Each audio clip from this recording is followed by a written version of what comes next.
The table today with that speech. For more on all of this, we're joined now by political analyst Brian Sobel. All right, so let me start with one of the issues that a lot of folks are talking about today. Governor Newsom says he wants to back away from the controversial high-speed rail project, says it's going to take too long, cost too much money. He's really kind of veering off course from his predecessor here.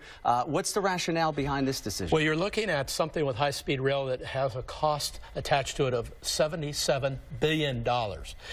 To make this thing work throughout the state. And I think the governor took the decision that there's no way this thing's going to be completed in the near future, and he has other things he wants to spend money on. He really broke from Jerry Brown, not only on high-speed rail, but also on the state water projects. You surprised at all by him sort of taking this stance this early?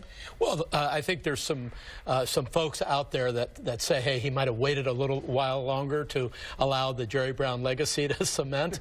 But on the other hand, I think he signaled in the campaign that both of these projects were on the front burner in terms of his evaluation, and he's taken action on it. And he is also zeroing in many ways. I mean, I know he touched on a lot of issues. He was kind of all over the board in some sense, but he really has put a spotlight on the issue of homelessness and affordability here in California, talking about forming a state commission to deal with the homeless crisis and allocating $500 million for shelters and navigation centers. How do you think he is going to differ from his predecessor in how he approaches this issue? Well, this is somebody that was a big city mayor, so was Jerry Brown actually in Oakland, but who dealt with homelessness. I think he thinks he's on the right track around some solutions, but he also asks that the best minds come together and try to collectively come up with answers. Homelessness, any way you slice it, is a very, very complex issue, and money doesn't seem necessarily. Yeah, and he's even admitted so.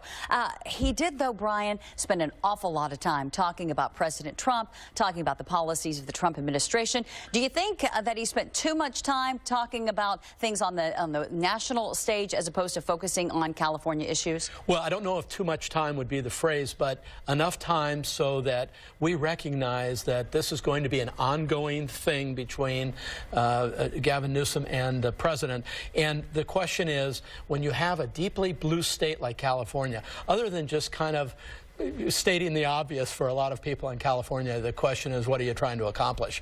And I always deconstruct these speeches and say, well, you know, what's the point? Yeah, I do want to bring up a tweet from the California GOP because they quickly went after Gavin Newsom on that, saying, hey, instead of just blindly opposing POTUS in your first California state of the state, Governor Gavin Newsom should instead focus on real California issues such as housing, water, transportation costs, and DMV. Make this about Californians, not petty partisan politics. But, Brian, as we know, there's a lot of speculation that Gavin Newsom has hopes, aspirations beyond California. Yeah. So I don't really know that he is going to shift. Well, no, I've been saying for the longest time that, you know, in the world of checking boxes up the ladder, he's got another box to check. Yeah. And this gives him a great platform as governor of California to continue to talk about Washington, D.C. The fairness of the argument, however, is that there are 50 governors in California, and he's one of those. But at the same time, he is somebody that I think he's going to use this as a platform. Certainly a risk, an inherent risk in focusing too much on President Trump. Well, in a sense, I mean, California, again, is deeply blue. You're throwing sort of chum in the water. I mean, people in California don't like Donald Trump or the Republicans in Washington, D.C., so that's easy. But what's going to be very difficult is governing a state of 40 million people and actually making some things happen. And, you know, who am I to say anything in this regard, but, you know, concentration ought to be on governing for California. Yeah, it seems like that's what most people here are going to be focused on is the results that you get for us here in California. Absolutely. For your constituents. Brian, always a pleasure to have you on. Thank you.